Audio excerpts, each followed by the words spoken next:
FPL managers, if you're thinking about hitting the bench boost in game week 1, don't worry, I've got you covered in today's video with the ultimate draft. Now, before we dive into today's video, of course, if you do enjoy any of the content that you see on the channel, please be sure to like, comment, and subscribe, as we are trying to hit 15,000 subscribers before the start of the season, and it would be absolutely immense if we could hit that goal. So let's take a look at the reasons then why you might want to bench boost in game week 1. Obviously, this season we do have double the amount of chips, and all your first set of chips have to be played before game week 19. So my advice for you guys, if you are thinking about playing the bench boost chip in game week 1, is to use it like a free hit. Stack 15 nail players and then simply just wildcard out of it. You can target the best fixtures, of course, the top teams with the clean sheets, and of course the projected goals for this week. Of course, when the betting markets drop, that's probably going to be one of the ultimate times to look for the players and of course the teams to be targeting for that one. We're going to be using the 11FI data, which we will be going through in a second. The other reason that I like this is the fact that you don't have to worry about planning a bench boost a little bit later on. Obviously, one of the main reasons that a lot of people don't like the bench boost chip is, it kind of requires a lot of thought. You've got to have the right players, the right fixtures at the right times, building a team, obviously leaving quite a lot of budget on the bench as well. And that's not always the optimal way to play the game. Of course, you are going to be missing out on some kind of more premium players. And I think this season as well, with high elevated prices across the board, I definitely think, maybe playing that bench boost chip nice and early, stack the bench out, wildcard back out of it with, a pretty bare bones bench to play the rest of those, 19 fixtures until you probably get the stack of chips again. It's going to be probably a decent way to play the game. You're probably going to get the best start out of it as well. And I think that's the main thing. If you're looking to get a decent start ahead of some of maybe your mini league rivals, or just overall in terms of, general rank, this could be a great way to do it. Like I said, if it does bang, you could get a great start and massively jump up the rankings very early doors, because you are going to be getting extra points anyway, regardless of how the team performs. But if they really slap off, you definitely could see yourself, maybe, getting around the top 100k. Maybe that's going to be the highest point you've ever been in a season anyway. Like I said, maybe you just want to be top of the mini league, for game week 1 and have the bragging rights over your mates. And that's another reason that, of course, you might want to play the bench boost in game week 1. Let's take a look then at the data that I was referring to. It is, of course, coming from 11FI. This is just filtered to game week 1 for, of course, projected goals and projected clean sheets. So these are going to be the teams I would suggest that you guys go and target if, of course, you are looking just to use the bench boost as a 1 week kind of free hit and wildcard straight out of it. In terms of those projected numbers then, Liverpool looking top. So of course Mohamed Salah is definitely going to be our captain for this week and probably a very popular pick anyway. So definitely would recommend still going for him. Spurs, I'm going to load up on the Spurs players.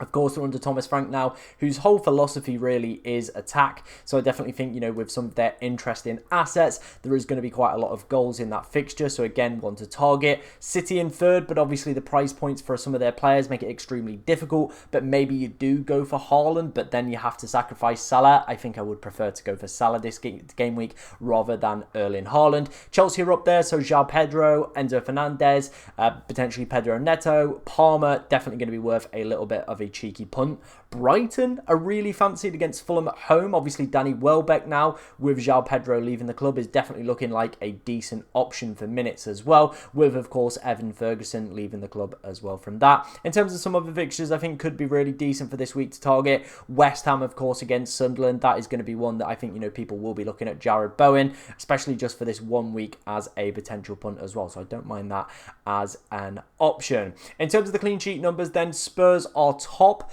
despite obviously their kind of issues that they had last season.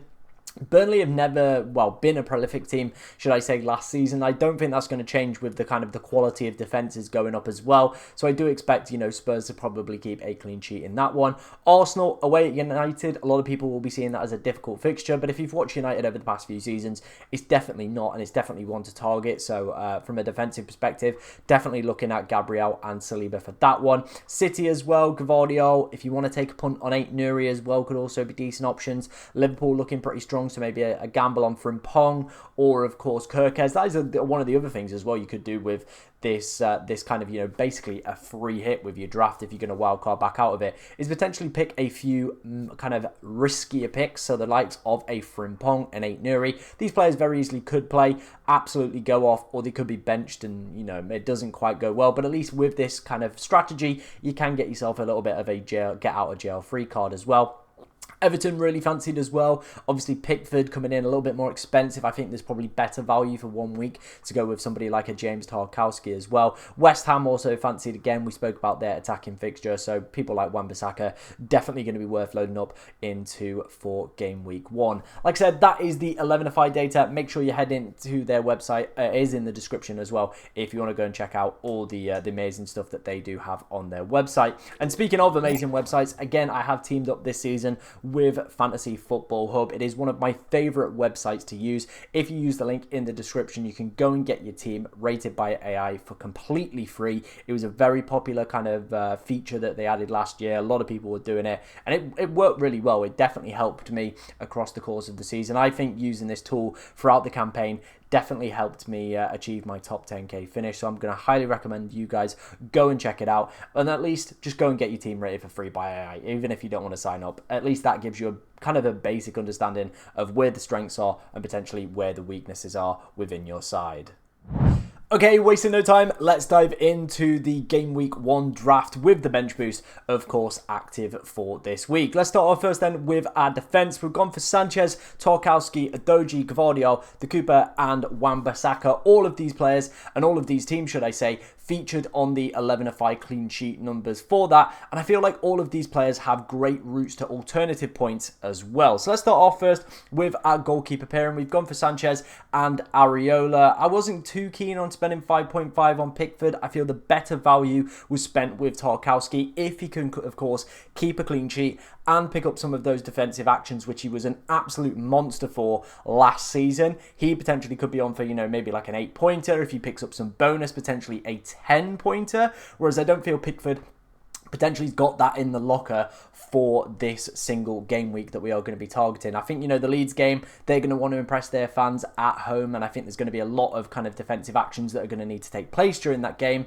So I think Tarkowski, with those clean sheet numbers as well from 11ify, is looking like a fantastic option as well. The goalkeeper pairing, like I said, is just two players that have the potential to, of course, go and get clean sheets, and that was outlined in the 11ify data. Adogi as well, we saw Spurs, one of the top teams as well, again coming in at 4.5 million. I think even if you are looking not to bench boost this game week, I think as well, picking Adogi over Porro is going to be the play. I don't really see too much of a difference between the 1 million spent. And like I said, with elevated price points this season, I think like Adogi could be a cracking pick for this game week. Gvardiol, like I said, you could go for that minutes risk or that gamble of 8 Nuri. But what I've gone for is Gvardiol, a heavy chance of a City clean sheet. Of course, as well, again, with him playing centre-back, could be one of those options that does manage to get himself some additional defensive contribution points as well. So we could have two players there that realistically could pick up 8 points if they manage to play the full 90, not get booked, keep clean sheet, and pick up those 2 additional points as well, which would be very, very nice to see from our back line. Moving into the bench defenders, then we've gone for De Cooper. If you've watched any Belgian Pro League over the past few seasons, you know this guy is an absolute monster. I've been told by some of my friends who play Belgian fantasy football as well, he's a little bit broken in terms of the attacking returns that he has been picking up for Bruges over the past few seasons as well. 5 goals, 7 assists for him last campaign. The season before that as well, 11 assists. The guy seems like an absolute haul monster, and one of those players that I think, FPL players are going to fall in love with this season as well, given the attacking returns that this guy can, of course, go and do. And again, has decent opportunities of a clean sheet with a home fixture against Fulham. The next one is going to be Wan-Bissaka. I think we're going for that double up of West Ham. I think arguably they've got one of the best fixtures on paper this season, and Wan-Bissaka and Areola as a combination, I don't mind it for the bench boost, to be honest. You're targeting a newly promoted side. It would have been better if West Ham were at home, but overall, I don't think beggars can be choosers, and I'm still pretty happy with how the side is lining up overall. Okay, let's take a look at my midfielders then. Of course, we're going to have Cole Palmer in there. Again, we saw with that 11FI data, Chelsea right up there off the back of his very impressive Club World Cup performances as well. I think Cole Palmer at 10.5 million is a little bit of a steal this season. Hopefully, like I said, can bring some of that Club World Cup form into the start of this season. If you wanted to obviously stick with this team as well, Chelsea have some ridiculously good fixtures, and I feel like Palmer is still going to be one of those players you are going to want to keep anyway. And I think maybe he might be one of those that if you are to wildcard, he'll probably be back on the wildcard for game week 2. And it would not surprise me if he goes off in match day 1 to potentially see some price increases for him, and you're already ahead of the curve of that one with him already being within your side anyway. Next up is going to be Brennan Johnson. 11 goals for him last season, 2 assists, 13 goal contributions. Obviously, the FPL darling at the moment, and the one that everybody is in love with, is, of course, Mohamed Kudus, who had a really, really disappointing season for, of course, West Ham. Now, a lot of people are suggesting that he's going to be straight into that starting 11. I'm not so sure. We're going to have to see how Thomas Frank kind of rotates around pre-season for this midfield slot and see which is going to be the best option. But Brennan Johnson started their first game. Obviously, Kudus came off the bench with an assist. I think it's going to be probably a back and forth between the two. I think as we get closer and closer to the start of the season, we're probably going to have a better picture of who is going to be starting within that first game. But I think given Brennan Johnson's prolific goal-scoring runs that he went on last season, I think he's going to be a more favourable asset, of course, towards Thomas Frank at the start of this season. But like I said, that one is a little bit of a gamble and a wait and see. I think you could either have Brennan Johnson or, of course, Mohamed Kudus in there. We saw again with the 11FI data that Spurs were one of the top teams to target heading into game week 1. Top of those projected goals lists was Liverpool, and there's no surprise that we've given Mohamed Salah the armband. I don't think I need to say too much more on that one. And then finally, it's going to be Ilian and Dai. Now, I definitely think this guy has the potential to be a real talisman this season on penalties. And you know what? At 6.5 million, I don't mind it. A good opening fixture against Leeds. And you know how I feel about penalty takers as well. The guy scored plenty of goals as well last season. I think Everton hopefully will improve offensively as well this season under David Moyes. I think they were still in a transition period, moving away from the Dyche ball, moving away from the players that they already had kind of attached to the club. And hopefully this season is going to be the season where Ilian Ndiaye steps up as the talisman for this side. He's done it before for Sheffield United in the Championship. Let's see if he can take that step up to the Premier League and become that main man for Everton. And again, another player that potentially could become the main man this season, it is going to be Damsgaard heading into to this week with him on the bench. I put Everton there. That's a little bit of a typo. It is Nottingham Forest at home for him for this week. He's coming in at 6 million as well. He took all of Brentford's corners, some free kicks as well. And with potentially, Visser on the way out, we might need a new penalty taker at Brentford. Speaking to some people on Twitter yesterday, they were suggesting that, of course, maybe it's going to be Damsgaard if Visser leaves. Of course, there's Kevin Schade, there's Thiago. There's quite a few options, but if Damsgaard got it, I think he would massively fit that talisman profile. 12 assists for him last season, and they've just appointed their new set piece coach as the manager as well. I think they're fully going to be playing to that strength. And finishing up our Game Week 1 Bench Boost Draft is going to be our front line. And we're going to start off first with João Pedro, coming in at 7.5 million. Currently the most selected player within the game as well. We saw that the Chelsea numbers were looking really, really good on the 11FI models. And again, very similar to Cole Palmer, this guy's Club World Cup performances were really good. Genuinely really good. It looks like Jackson potentially could be on his way out of the club. And I do think João Pedro is going to be the starting number 9. Of course, though, there is that risk of rotation as always. Liam Delap, Jackson, if he's still there come game week 1 as well, could be, alternative options. But I think given the versatility, of course, of João Pedro and his positional kind of play, he can kind of play anywhere pretty much across the front three. So you do feel like maybe if, the 1-0 down to Palace, he might not come off. He might potentially drop into the 10. He might go out wide. There's so much versatility, of course, with João Pedro. One of the concerns, though, is his kind of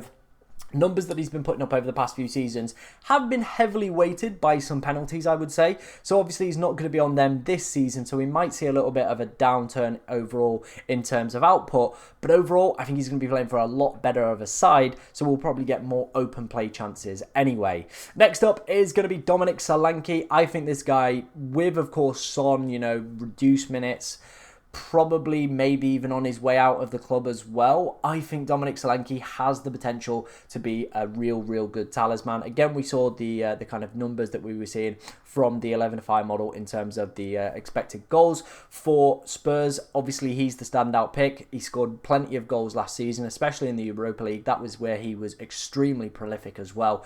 7.5 million. I really think Dominic Solanke is going to have an excellent season and is going to be an excellent pick as well for game week 1. And then the final one is going to be Danny Welbeck. We saw on the 11-5 numbers that Brighton were 5th heading into this week for the projected goals. Again, like I said, João Pedro has now left the club.